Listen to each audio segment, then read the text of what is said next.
अस्सलाम वालेकुम दोस्तों, आज की इस वीडियो में हम अर्शिया नाम की लड़कियों के मतलब हैरत अंगेज़ मालूमात का तफसील से जायज़ा लेंगे।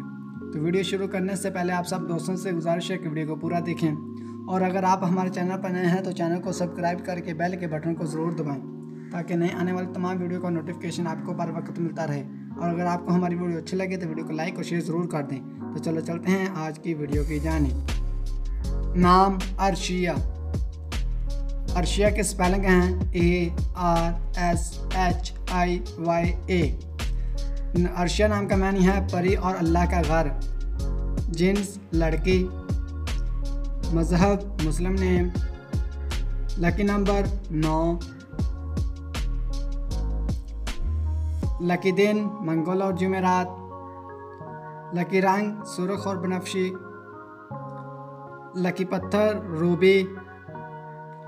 लकी धात तांबा और लोहा। अर्शिया नाम का शुमाल लड़कियों के नामों में होता है। अर्शिया नाम के अफराद के लिए खुशकिस्मत नंबर 9 माना जाता है। अर्शिया नाम के मतलब है परी और अल्लाह का घर, जबकि खुशकिस्मत दिनों में मंगल और जुमेरात शामिल हैं। खुशकिस्मत वाली दहातों में हिंसों के हिसाब से तांबा और लोहा शामिल हैं। अर्शिया नाम के अफराद के लिए मुवाफिक रंगों में सुर्ख और बनफशी शामिल हैं। अर्शिया नाम के अफराद के लिए मुवाफिक पत्थरों में रूबी शामिल है।